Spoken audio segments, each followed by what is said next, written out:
All right, we're live one. When she sits down. We're live two. 5 And, minutes early? well, whatever. And here I am. Yes. There's my hat. Okay. Oh my gosh. Looks great. It kind of, you need to turn your green screen off so we can really see it because it's kind of getting lost in the I was image. gonna say it keeps disappearing. All right, here we That's go. the cat. Oh, much better. Now let's see the back. All Let's right. see the back. Oh, Oh, wow, that's a peacock feather. that's cool. Oh, that's much better. That's my Mad Hatter steampunk hat. That's nice. Like it. Now, the reason I'm wearing this today is because her daughter and my son made this hat for me. So Wow. it's a special hat. So I love it. All right, let me read the introduction. Welcome to the Lunch Bunch at the Spiritual Neighborhood. The Spiritual Neighborhood is a grassroots community project of the Council of Families for Children dedicated to the quality of life for the body, mind, and spirit for the integration of a healthy, happy human. Today we have my friend and outlaw and relative, Cheryl Cole. Cole. Hey, Cole. Hey.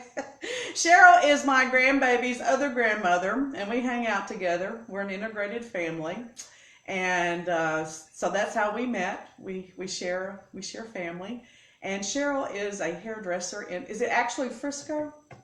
It is actually Plano, believe it or not. Really? Okay, but it's way up there. It's way up there, and she's been doing this since she was 18. She's modeled. She has had a very interesting life, even though she's very naive and very blonde at times. There. So I'm going to give it to you. Tell them about what you do and how important it is. Well, I like to call myself a hair whisperer, and that's what's on my cards. Is that I don't just do hair. I try to find out what the client's needing, what they're wanting, what we can do. Read them as how I can treat them for however long they're going to be in my salon. And then I also like to mess with your hair before I start to see what your hair tells me it can do, what it wants to do, what it won't do. And then I go to work and try to create my magic. Oh, that's cool. And you have clients that have been coming to you for many, many, many, many years. I hate to say as many years because you have to be careful. If you say you've been doing it really long time, then the young people don't think you know how to do hair. And then they think if you say too long, then you're too old and you just can't do it anymore. So I'm careful about how long I've done it. But I started out in Oklahoma, and I went to Peggy's Beauty College. So if that dates me. And I wanted to be a nurse, but nursing school was full. So I went over and put $50 of my scholarship money into Peggy's Beauty College.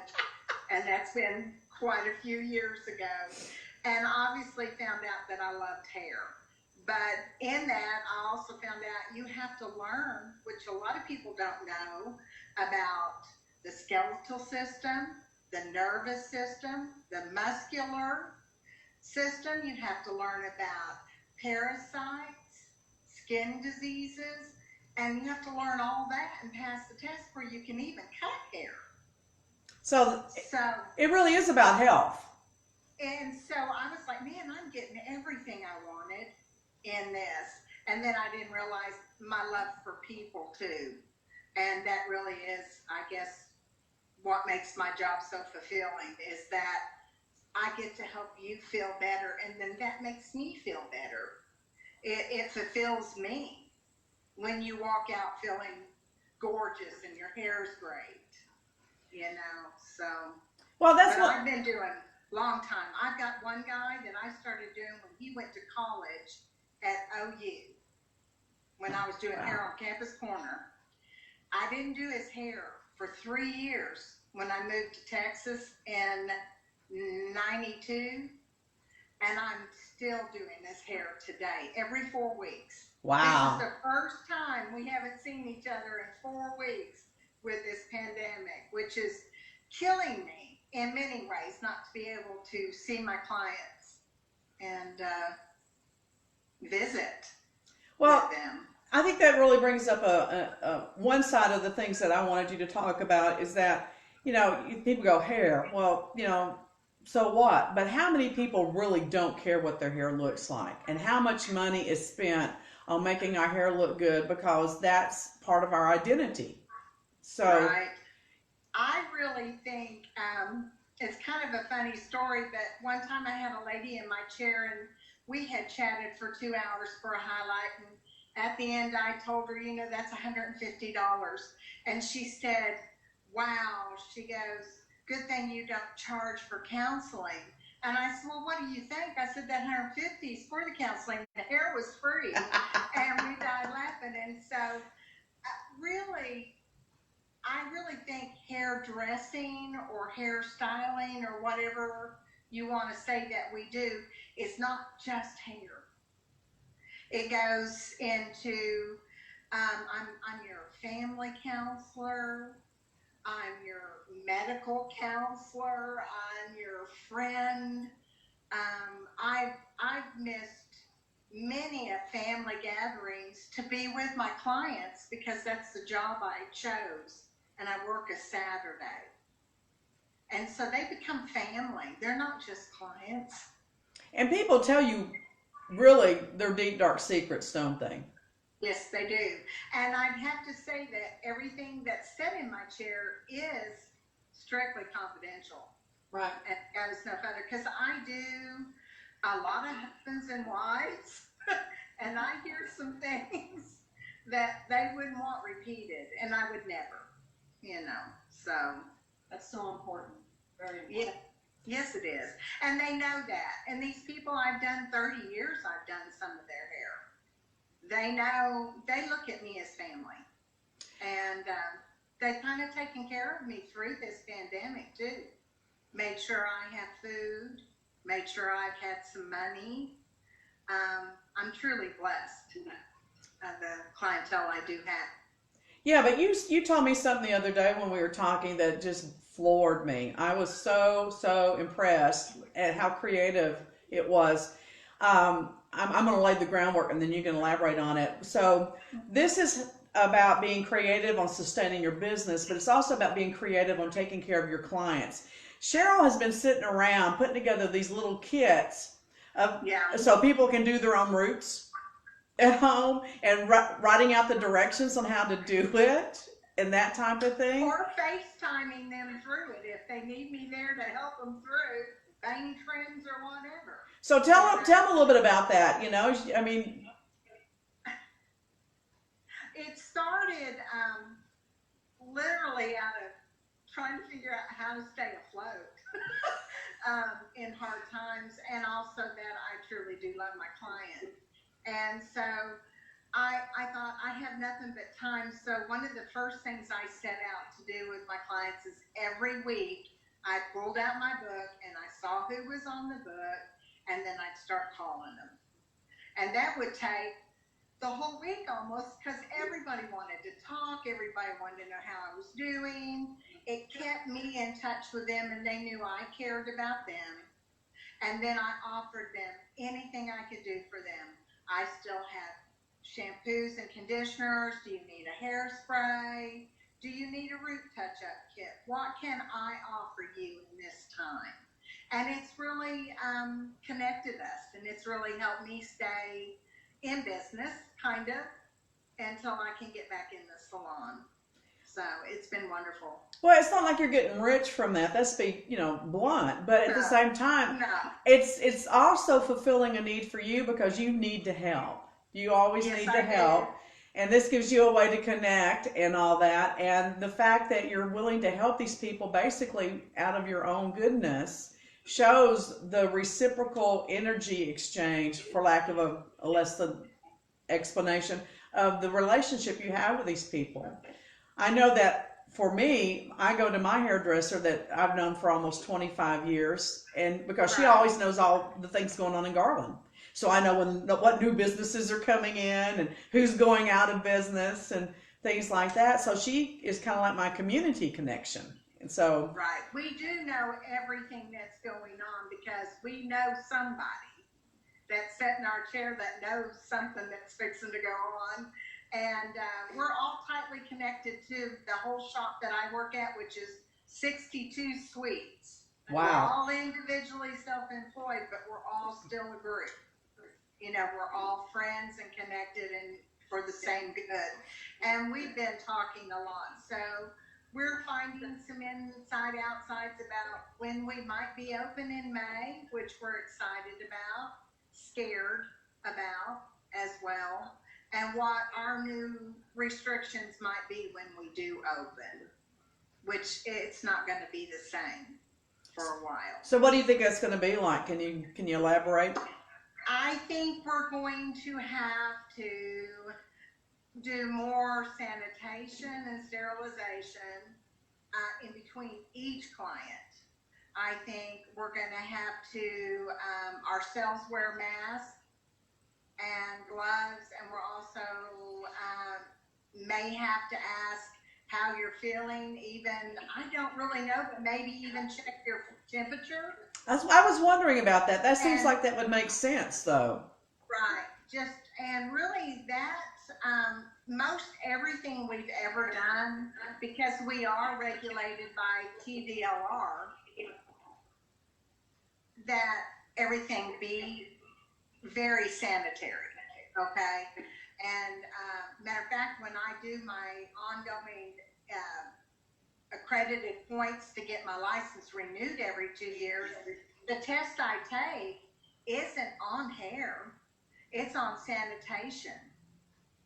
And, you know, things like that. It doesn't even ask me if I know how to cut hair to renew my license. So I think we're going to have to be a little more sterile. Only one client in the chair at a time. Then we're going to have 30 minutes in between each client to make sure everything's clean and sterile, every surface wiped down.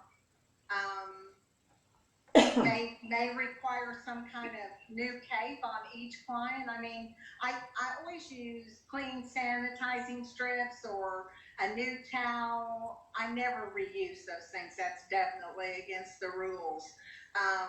But they might go a little bit, there might be some throwaway capes. Who knows really what's coming? But I think it's going to be a little different for a while, and it probably should be for everybody's health. Well, you know, when we were talking the other day, it occurred to me that, you know, everybody's talking about, like, in the grocery stores, how they have to do things differently and whether or not the grocery store employees are being trained or not, whatever. But to me, hairdressers already know so much more than just about anybody except maybe nurses and doctors themselves. Right. You know? We're licensed by the same people who license your doctors and your nurses. See, I don't think people know that. No. Wow. And so I do know, I may not know enough, and I may not have really studied as hard as I should have in the years past, because that didn't seem that important. But it sure takes on a new meaning today. Well, as what we're going to have to do. From a viewpoint, I come at things from a lot of different perspectives, but I always look at things from a mental health perspective because that's my passion. I see hairdressers being a very vital point in our new society. That's what I call it, the new society. Because, first of all, I can't tell you anything I love more than getting my head washed. I mean, you know. I have people who tell me, can you do that a little longer? And don't worry about blow drying my hair. Could you just shampoo it again? Or could you give me a scalp massage? My niece, Shelly, her little boy, I rubbed his head at Christmas time because we all spent the night, because Christmas was kind of a sad time for me this year, and they invited me over, and it was wonderful. And I gave Grayson this scalp massage, and he fell over, and he goes, oh my God, where did you learn to do this? I love it.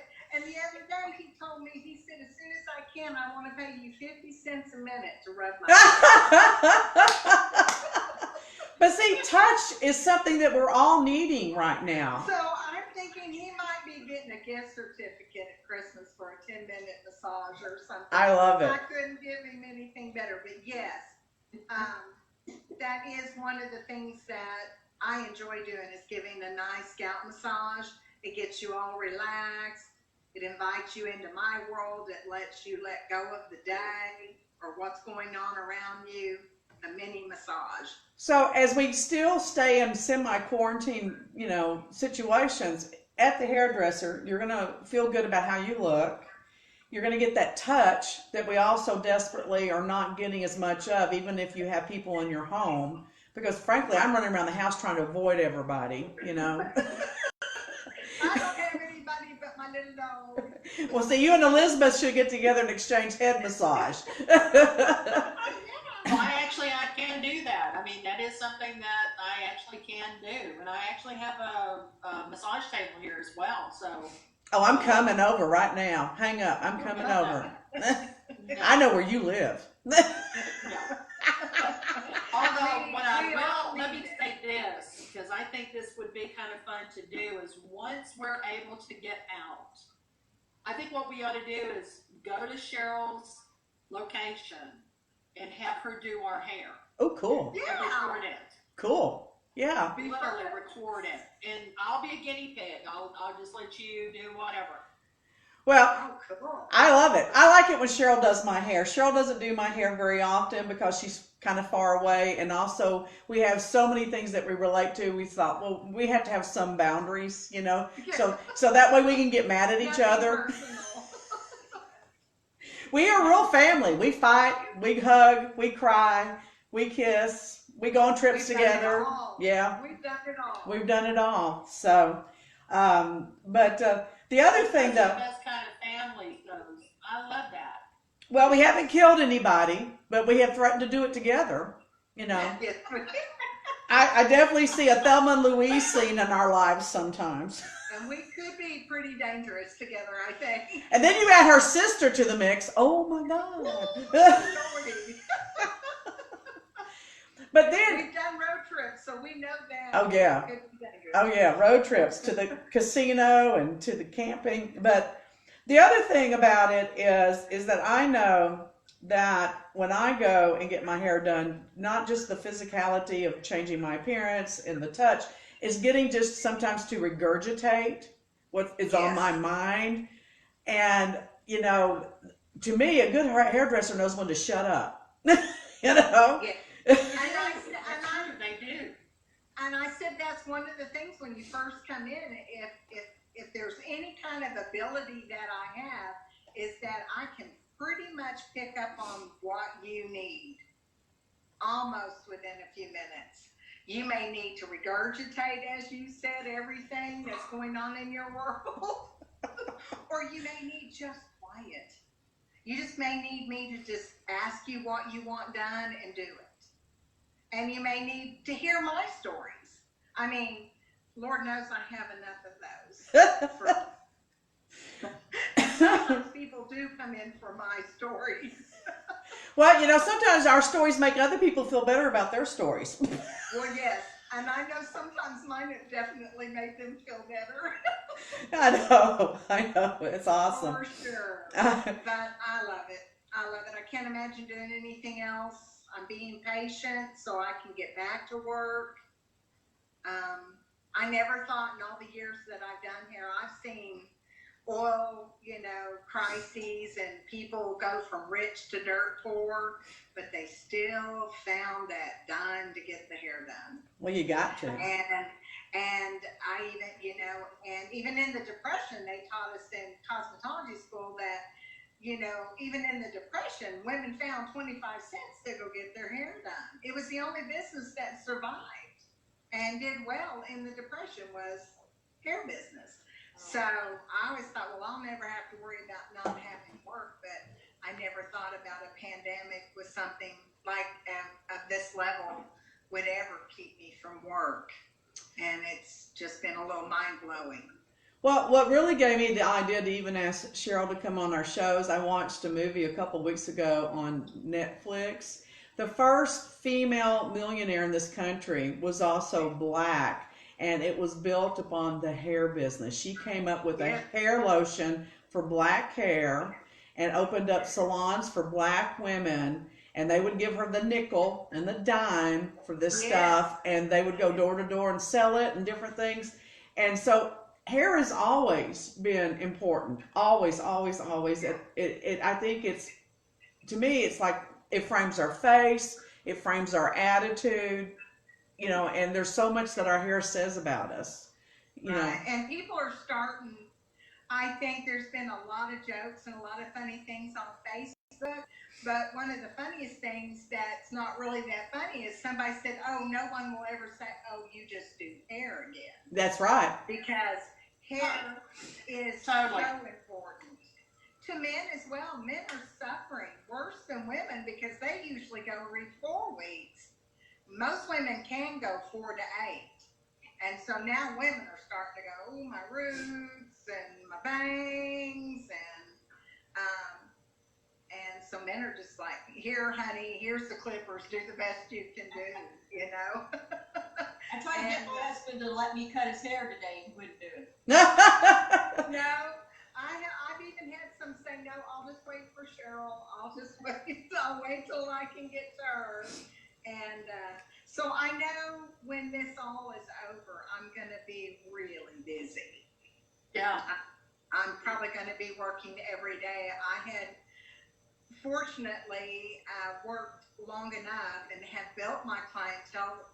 And this I always hate to say because it sounds like I'm bragging, but I have built a clientele to where I'm almost booked a year in advance. Everybody She books is.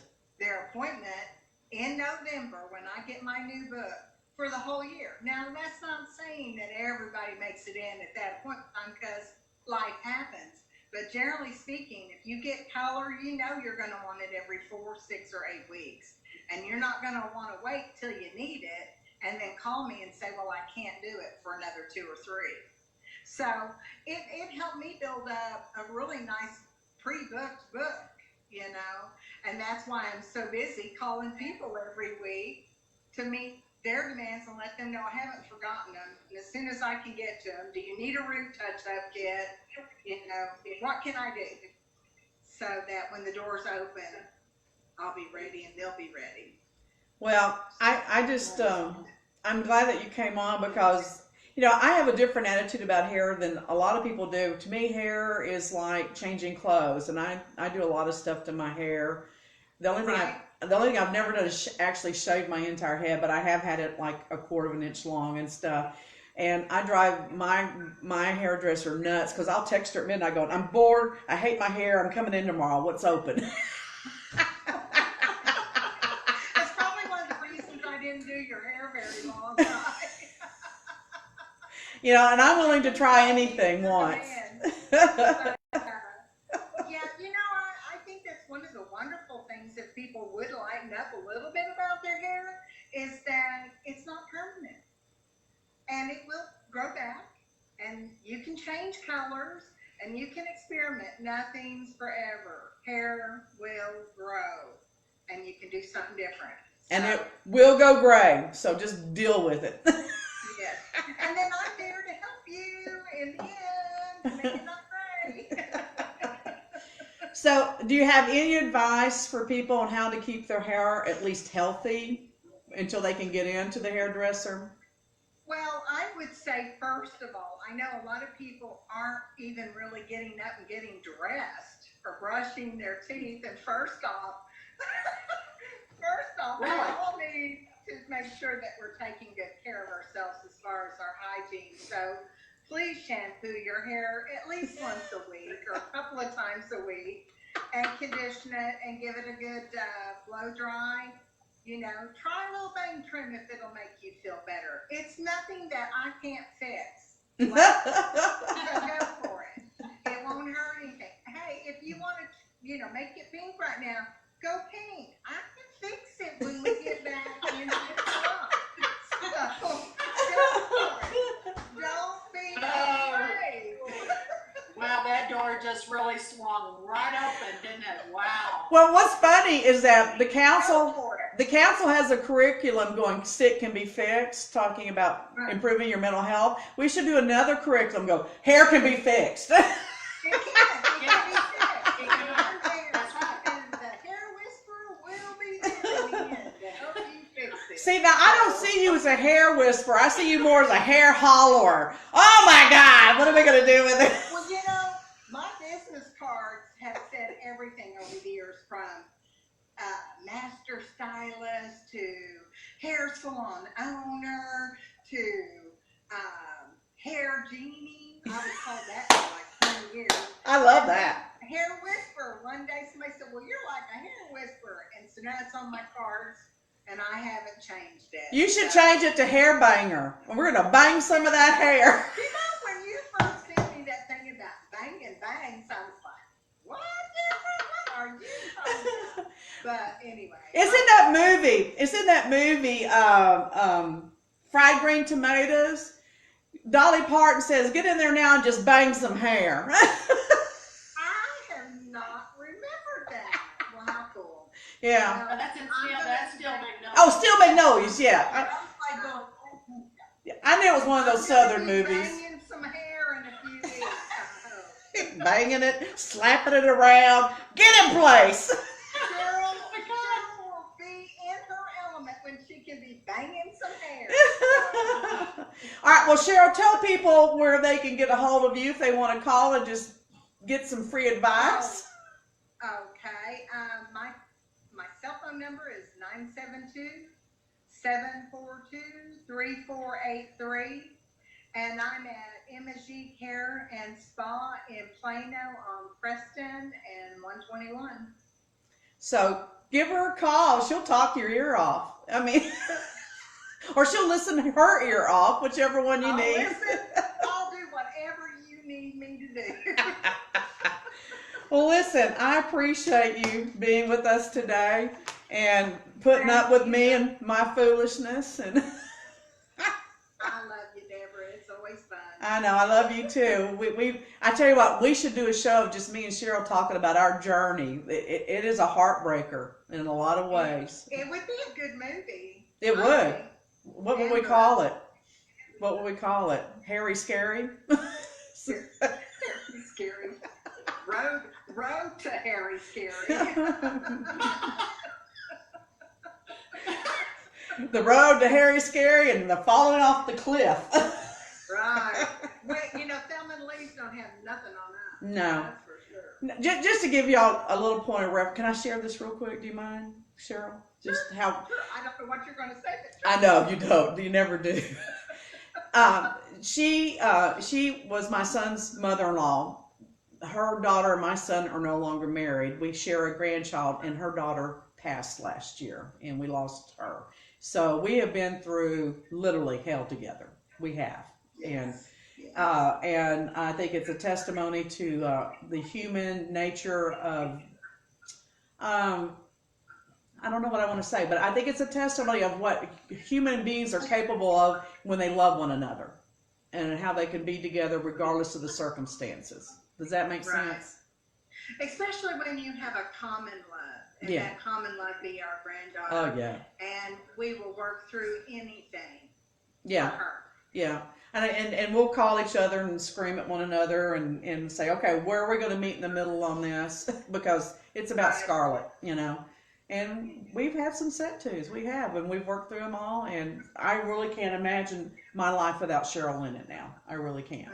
No, either way, we're intertwined for life. Yeah. For sure. Yeah. For sure. Yeah, we're going to be sitting on the porch drinking mimosas when we get older. And telling the great grandbabies. Yeah, Scarlett's already said we're going to have to take care of her babies so she can work. Yeah. And that we will. Absolutely. All right, darling, we're going to let you go. Thanks for being And here. thank you again. I had a great time. We did too. nice meeting you, Cheryl. Thank you so much for being on. Thank you, thank you. Go bang some hair. I will. Bye now. Bye-bye. Yeah, are you clicking? There you go. Oh, you did that good. You're getting better. I am. I know where to look now, as opposed to not knowing where to look. I didn't want her to see my hair. Look at my hair. Oh my God. So hey, we reached 100. We did. Thank you all. And our YouTube channel is now the Spiritual Neighborhood Network. So it's like a TV channel. We're a network. So I'm excited about that. I am. So what else is going on with you So two? I've got a story behind the number. You want me to tell you the story behind the number? Which number?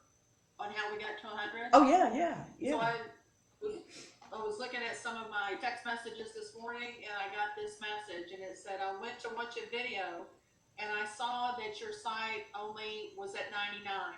And I went into Marcus's account, which is her husband, and said, let's make this 100. And so they did. This individual is Foxy Jackson, and Foxy Jackson is going to be one of our guests in May, and she will be talking to us about abusiveness. You know what I like about her name? You know, and the fact that she works dealing with that issue. I always get this vision in my head when I hear her name of a 70s show of a woman kicking butt. You know, she goes into this. Yeah, she goes to the situation. She sees what's going on, and she high karates them. You know, yeah. I just go there every time I hear her name. That would be her. So. I mean, she's very interesting, but she's also an individual that has experienced quite a bit of abuse herself.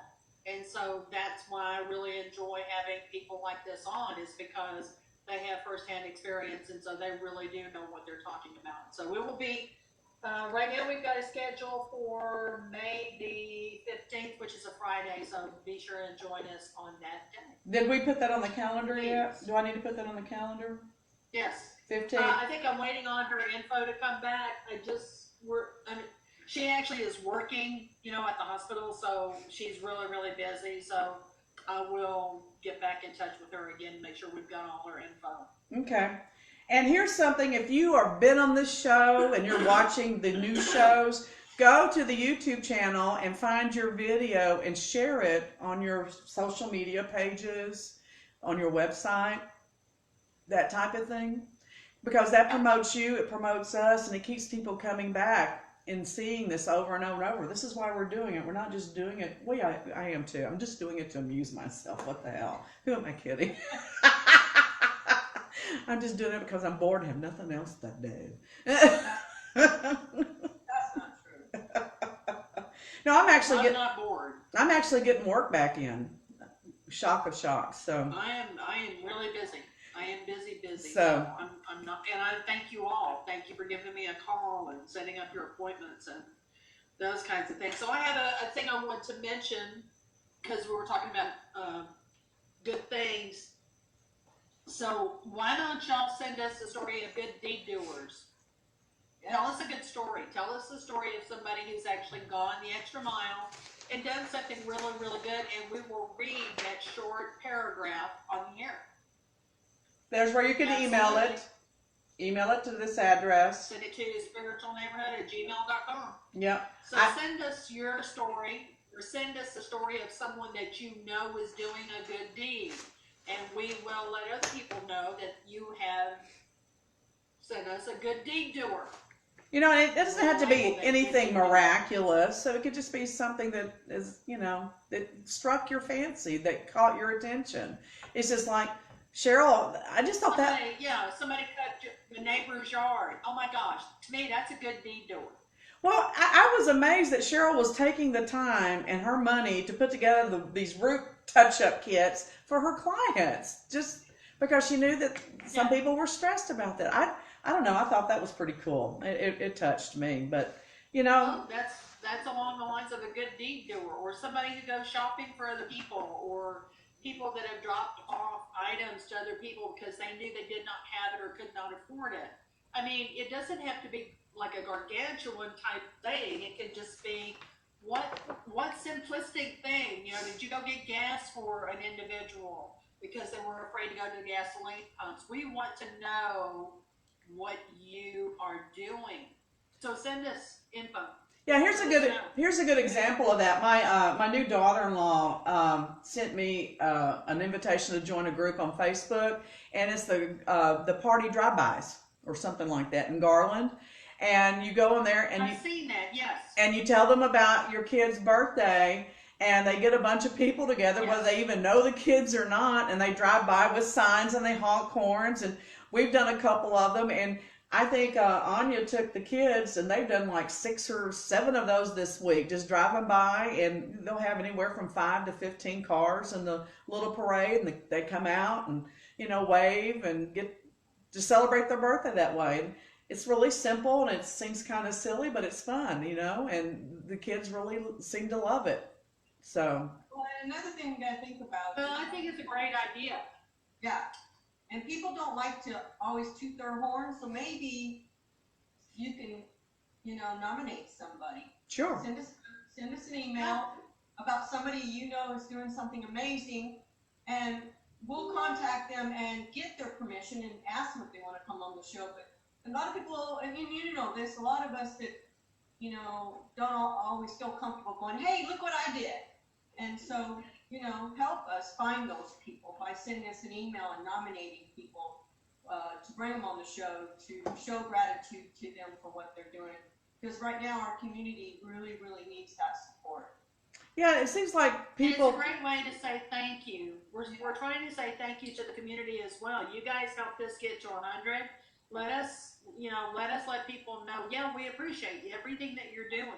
Yeah, because it seems like certain groups are getting all the attention, and the people that are doing the food drives and our nurses and doctors, and they deserve that. But there are other people that are doing things that, it's just like one of the things I've noticed is that when I walk in the neighborhood, people smile more.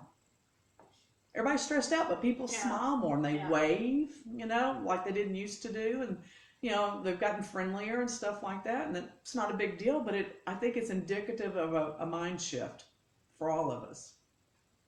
You know what I saw on? Well, I've been tempted. I literally have been tempted to get a chair and set it out here in the front yard, because it's a major street where I live, and actually, it just started waving at people. But I thought maybe you live on a busy street, so you could do that. You live right off a busy street. I could. You could get candy and throw it at the cars. Just throw, say, roll down your window. Say a sign that says, "Have a nice day," or I don't know. It could be something. Well, while I'm out there trimming my tree, I'll think about that. Going, yeah. A sign that says, "Honk if your hair's a mess." Help me with my tree. Well, since we're talking about people doing good things, I do want to give a shout out to a company. I went to Aldi yesterday. Okay, I was so impressed with how they're handling this right now. They have a full-time person standing by the baskets, cleaning all of the baskets. And you no longer have to give them a quarter. They put the quarters in all the baskets, and he cleans it, and he gives it to you. And they have everybody going the same direction down all the aisles. They make sure that, the store wasn't busy yesterday, but they regulate how many people in there. The floors are all marked, And I asked the girl, how much is it to buy the bags? I didn't want to bring my own bags in. I said, I'm just going to buy some bags so I can just throw them away so I don't have to worry about cleaning them. They just gave them to me,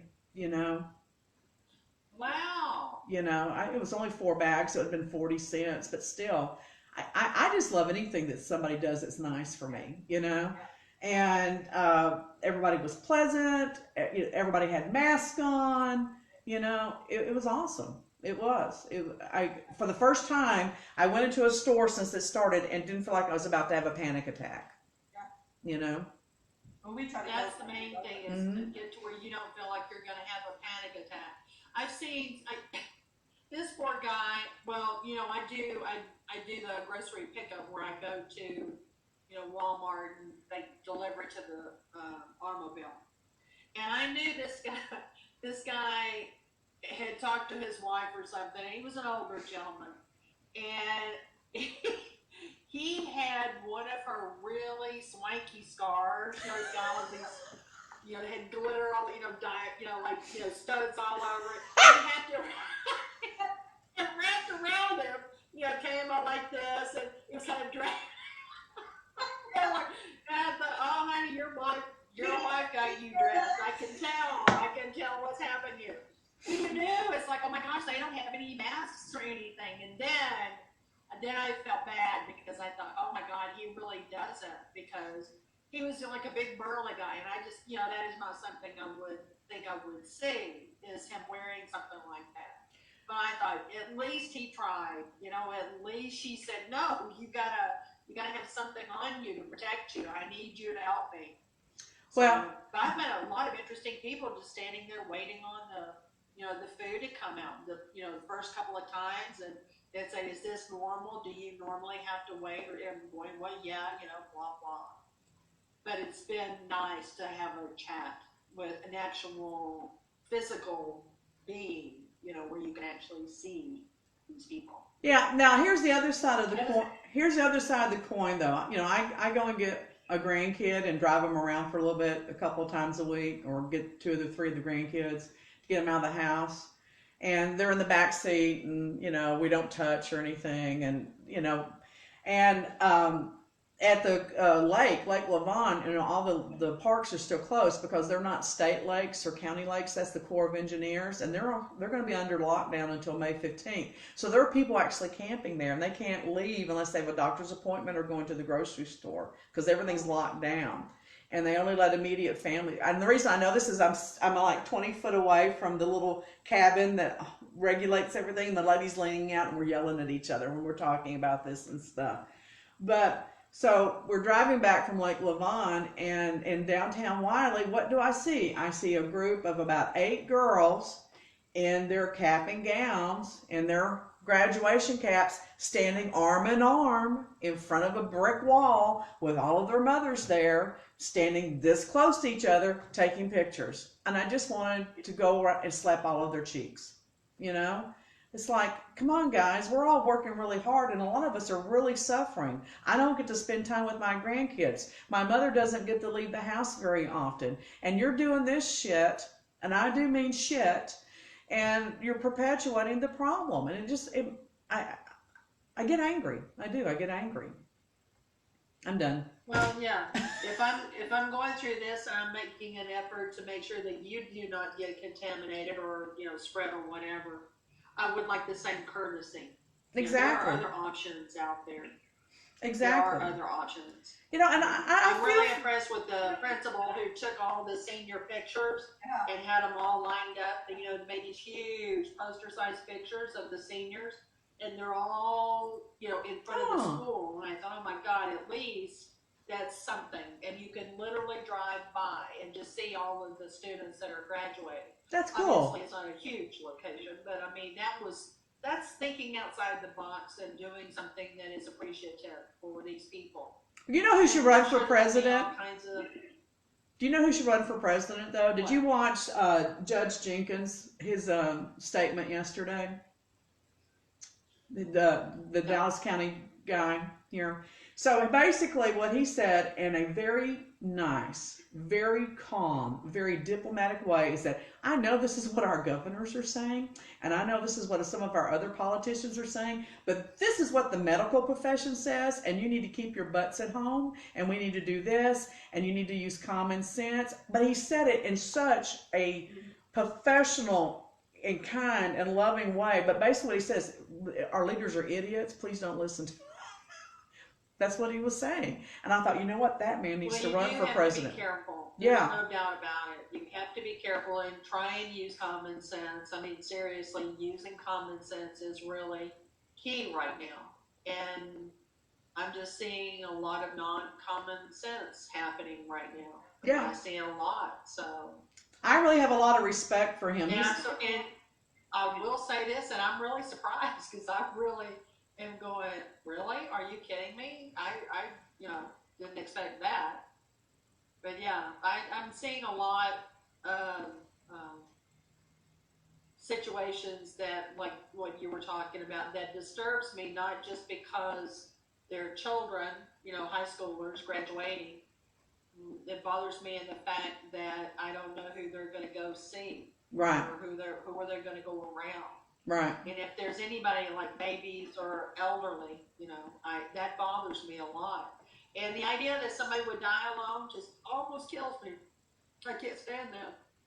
Well, no, I understand that completely. And I got someone that was really ugly to me on Facebook the other day because I posted something saying, gee, in the 60s and 70s, there were a lot of people that missed their graduation because they were in Vietnam, and they thought that they thought I was being really rude and tacky. And I'm like, no, it's a reality, and, there's no guarantee in life that you get to celebrate all of your successes. I'm sorry. And this is a life lesson that I think that, I don't know, it skips several generations.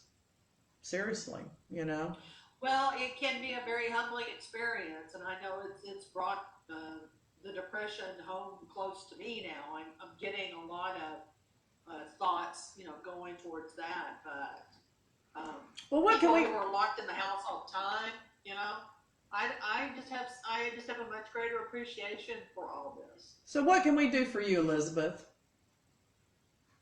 Give me some Kleenex. Send me some Kleenex. Oh my God, I can't believe this. I usually have it handy.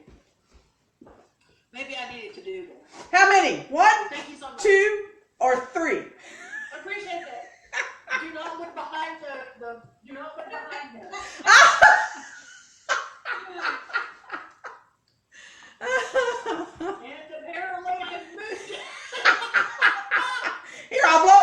Here. Okay, well, that was just like, wow. Boy, I just blew that whole illusion, didn't I? I did. Look, stars, comets. Well, I know my mother. Somebody made myself cry. My mother is not living alone. My mother lives with me, and I'm a wonderful person. But she's struggling right now, because she doesn't. She's 86. 80. How the hell old is she? She's 86 or 87. So she's not going out. We're very. I'm probably more diligent and cautious than I would be if she didn't live here, as far as like contact with the grandkids and stuff like that. But she's having some eyesight problems. Yeah, and she's having some eyesight problems, and we're going to need to make a doctor's appointment, and so that's a stressful thing, to go, not to go, that type of thing.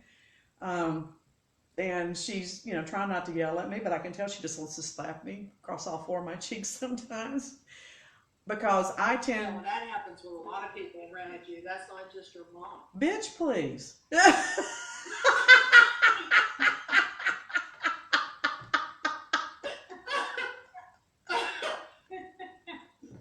So, I got a laugh out of you. I'm happy.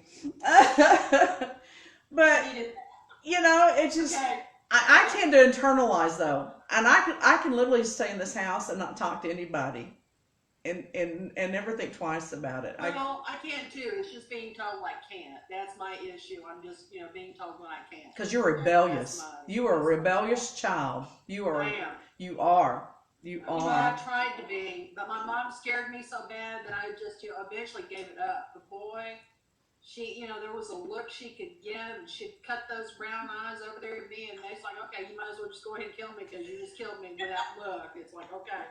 But she got that, that look. It's that my mom had these really dark, like Hershey Kisses kind of dark brown eyes. Oh, wow. That's Of course, intense. she had dark coloring, so man, she'd cut those eyes over there, and you'd go, "Okay, I'm dead.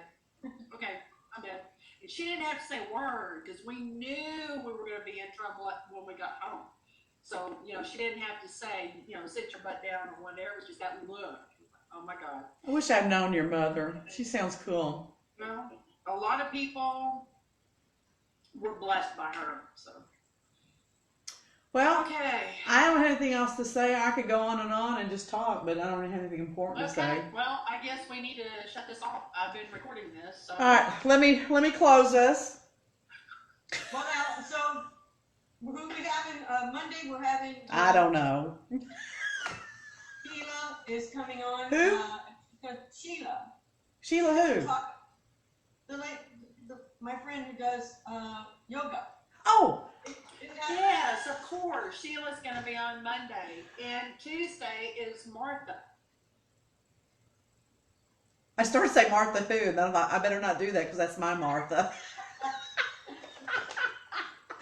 Martha. However, I am going to make this. Let's do mention that on Tuesdays, there's not going to be a guest. It's going to be Techno Tuesday. Yeah. So let me tell you about Martha. Play with all of this stuff. We're going to play with everything on Tuesday, so we can show you what not to do. You're gonna love Martha because Martha makes us look normal. Yeah. Martha makes us look normal. Oh, thank you, Lord. Thank you. Thank you. We all appreciate it. We all need someone who would actually make us look that way. Can I get an amen? Hallelujah. Now you got to do it the Southern way. Hallelujah. Hallelujah. Hallelujah. Hallelujah. Normal. Amen. One of these days I'll tell you about my experience. They say, well, butter my butt and call me a biscuit, I think is like that. You know what happens you know what happens next, don't you? They bite your butt. Okay, I opened the wrong door. I'm sorry. Can I buy all now? No, I gotta close. I have to close this. Okay. Okay. We have to have a beginning and we have to have an end. Here's our ending. Thank you for sharing your time. Yes, we need one. Are you done?